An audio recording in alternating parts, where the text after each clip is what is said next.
Sim here. Today I'm looking at the Predator, Acer Predator X34 34-inch 100 Hertz 1440p monitor for sim racing. I have it off of the stand. Here's the stand that it comes with right here, which is adjustable. And this monitor replaces my my BenQ XR3501. It's a good looking stand. A little dusty here. It's a really good looking stand. It works really well. I love how it is adjustable as far as the height goes. I have it a little stiff here without the monitor here because it's pretty strong as far as the weight goes.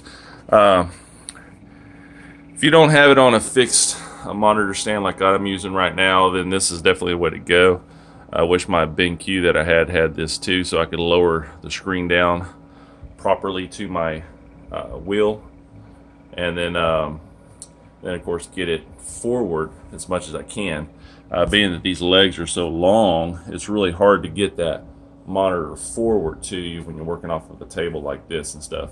And I can actually bring that monitor closer into my sim rig if I need to. So anyway, just overview and review on this monitor. It comes with, of course, that stand. Comes with these USBs, a bunch of USBs, 4 USBs, which I actually really like. I've seen a lot of YouTubers and stuff complain like they would rather have the price be lower on this monitor without those USBs, and honestly I can't see that this day and age that USBs cost that much money. But maybe they do. Maybe I'm wrong. I'm gonna set in here, give you a kind of a cockpit view of what everything looks like. Zoom back out a little bit here. That screen's a little bit washed out there, or that picture. There we go. It's a Challenger RT. Anyway, it's a really pretty screen. Got my wheel here, and you can see as far as everything that it has. Let me go over a quick feature here.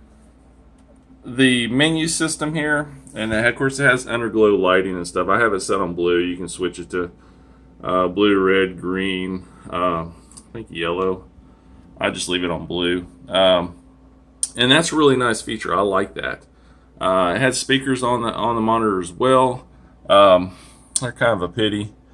I think they're sufficient as far as if you just want to watch some YouTube videos and stuff, or you don't want to put headphones on. They're fine. I actually just run mine through my Corsair 3501, or I forgot the model those are. I have a review up on them too, but on my Corsairs. So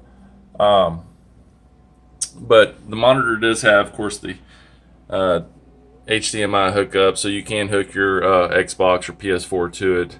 Of course, it's going to be a cropped screen when you do that. And honestly, I mean, I still have my Xbox Forza edition.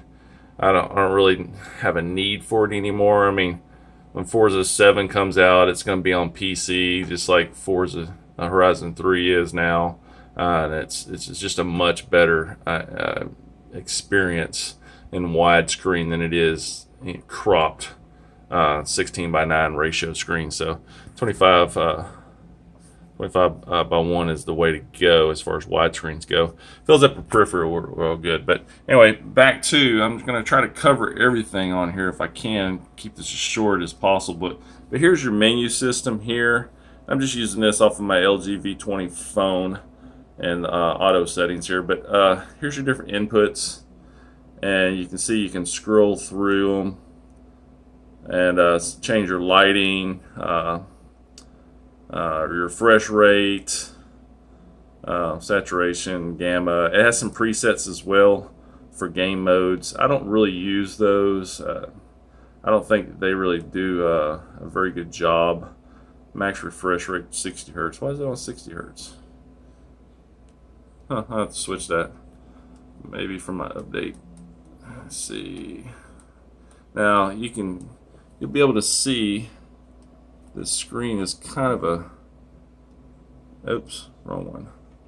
Input. Ah, as you can tell, there's some frustration with using these buttons, because inevitably you'll hit the wrong one. All right, so there they are. Hopefully we can see this. Come on, light. So 1, 2, 3, 4, that's 6 buttons.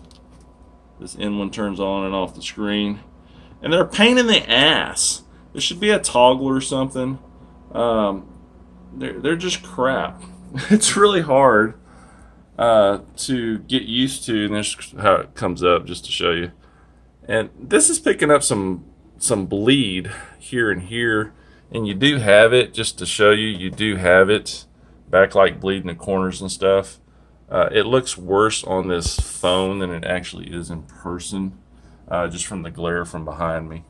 But there's just slight backlight bleed. Let's bring this monitor up. Oh, I have it on the wrong input somehow. HDMI.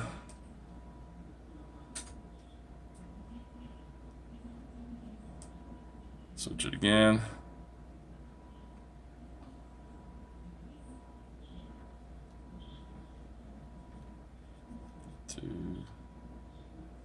Alright, okay, got it back to DisplayPort. So, as you can see from that, just trying to demonstrate this monitor as far as the controls. I mean, once you set it up, you don't ever really screw with it anymore.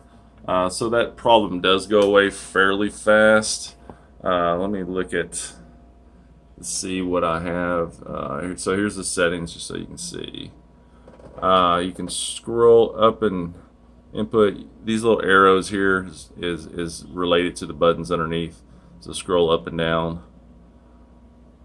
Overclock. I want to overclock, so I'm going to move it over. Oh, I went the wrong way.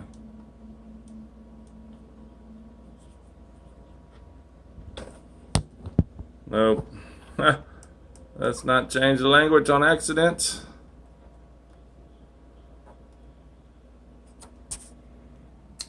Okay, so I got it set to 100. You know what? I had to pause it because this thing is kind of a pain to set, and it's just kind of a, part of the review showing you. But anyway, I'm in 100 hertz. Somehow I got it switched over to 60 hertz. I don't remember how I did that. I was just jacking with it the other day. Oh shit. Anyway, so get down, and you can change your timeout on this here. So now you can see I got it at 100 hertz, 3440 by 1440p. You can change your OSD timeout, which I do like. I changed it to 30 seconds because it takes me a while to read all these as I go through the menu. But anyway, DisplayPort is the only way you can do it as far as having that 100 hertz. But you can change your ambient lighting here, your overclock, let me see, that's just your information. Your brightness, contrast, blue light, dark boost, ambient contrast, gamma, color to, you can read it here. You can pause it anytime and go through this and read it. But I do like setting the OSD timeout so it gives me time to read what the heck I'm looking at. Ambient light is where you can change your colors and stuff. Overclock is where you can overclock it. Then you just reboot the monitor and it goes into it. And this is just your information display. So, with that said, Empower, don't know what I just did. Alright, so turn it off. We're at 100. So, that's a good demonstration that the settings on this are a pity as far as using the toggle buttons and stuff down there. It should be like a little thumbstick or something. That would be much better. That's how it is on my LG monitor at work that I use. Change a different desktop here. I'm trying to get a good contrast, like what you'd see for a video game, which is this one right here. So you can see, so with the 3440 by 1440p monitors, not a lot of games that, there's my daughter, not a lot of games that really there's not a lot of old sim racing games, rather, I would say, until just recently, that would warrant having 1440p in my opinion. That's why I went with the BenQ XR3501, because it had a more of a curve, 2000R curve rating. I was really wanting to get this one as well, but I didn't want to spend quite as much money. I think a year ago it was around $1,300, and now it's down to, I think I got this for $950 or something like that. I don't remember, $1,000.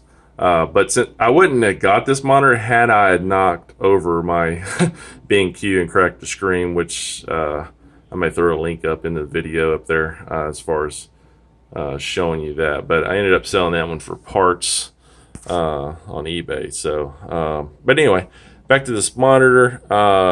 The menu system down there is a pain in the ass, but once you set it, you're done with it, which is a good thing.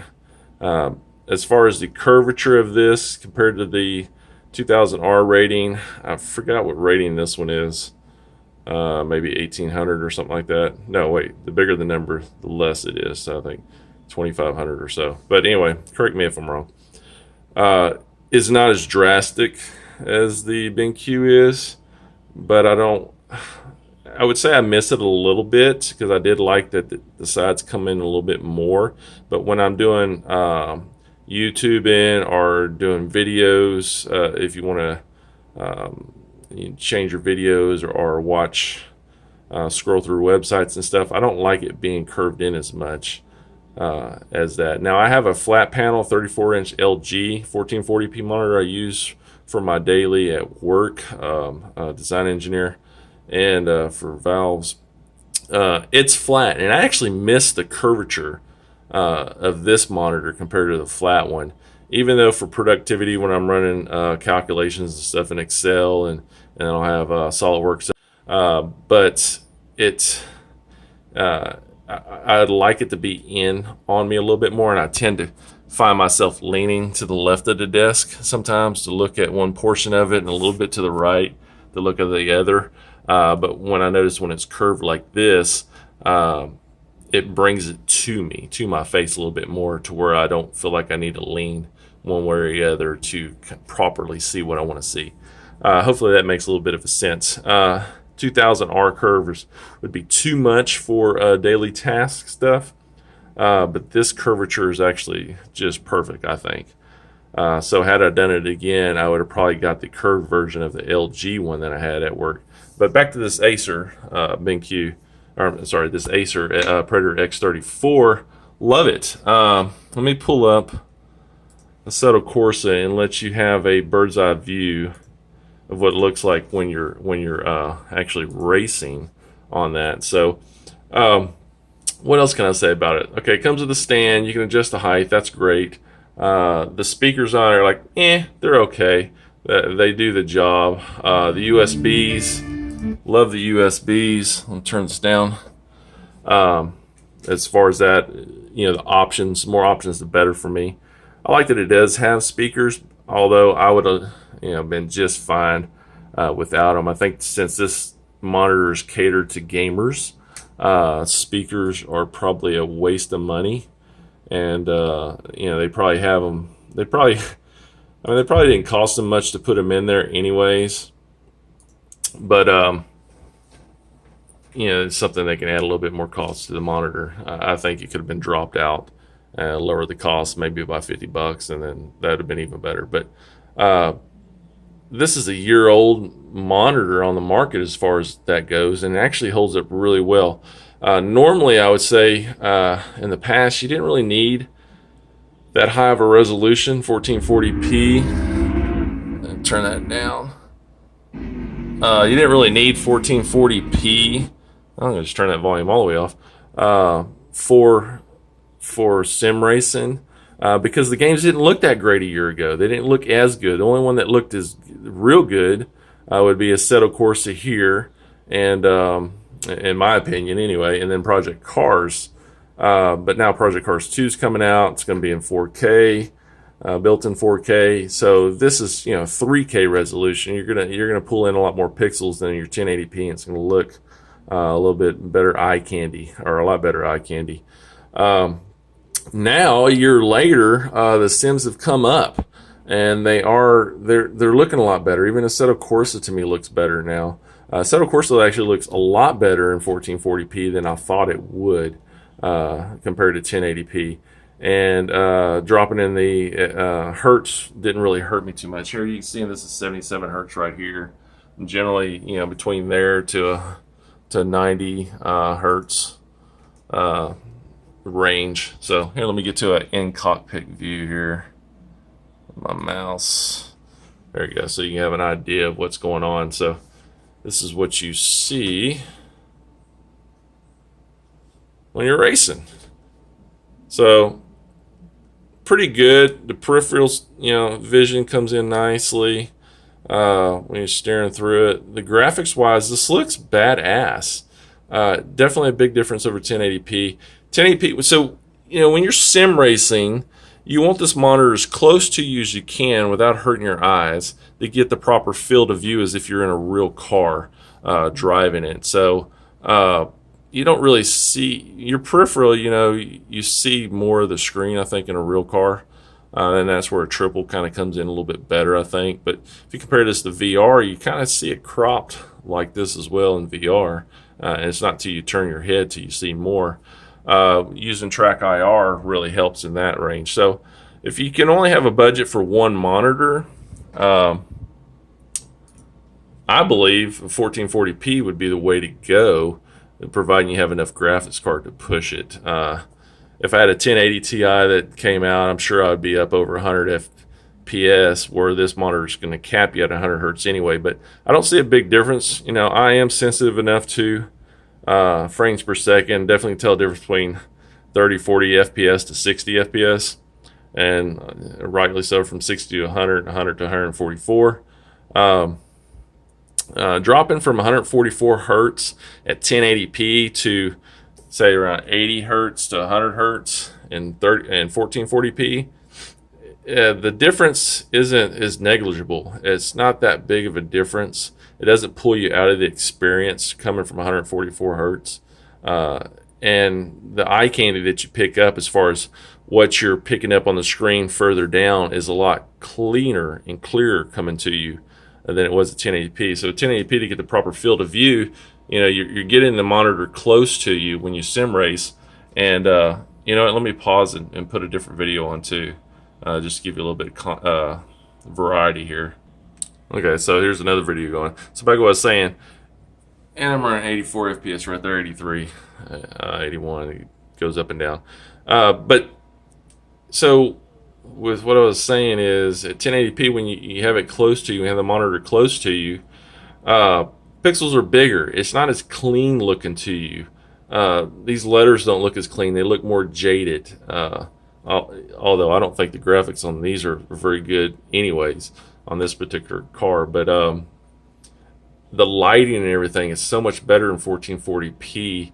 The clarity, the way the textures are just cleaner. It's just more pleasing to your eye. And I tend to like that a little bit better. Now, I think the perfect world would be 144 hertz at 4K, but that doesn't exist yet on the market. And when it does, I'll get that for sure. And you know, you're gonna have to have a beast of a video card to run it, and games are gonna have to be optimized so well that you'll be able to run it that high. I mean, if the game's not optimized very well, you can't even hit higher FPS anyway. So, but yeah. Assetto Corsa looks great. iRacing nowadays looks really good in 1440p. New Project Cars 2, that's going to be looking fantastic, I think, compared to 1080p on this. Assetto Corsa already looks quite a bit better to me. I'm seeing more and more color saturation than I did at 1080p. So to me, it's an overall better experience.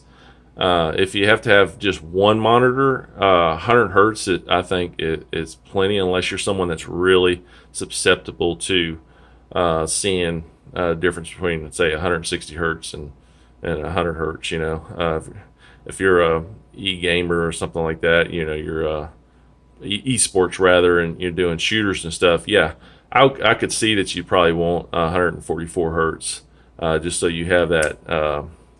Instantaneous, you know, that kill shot, you know, kind of thing. But for sim racing, It's not that big of a deal. The biggest thing is you don't want stutters in sim racing. You don't want it to drop, from 80 down to 40 frames per second all of a sudden and get that stutter. And that's where G-Sync helps.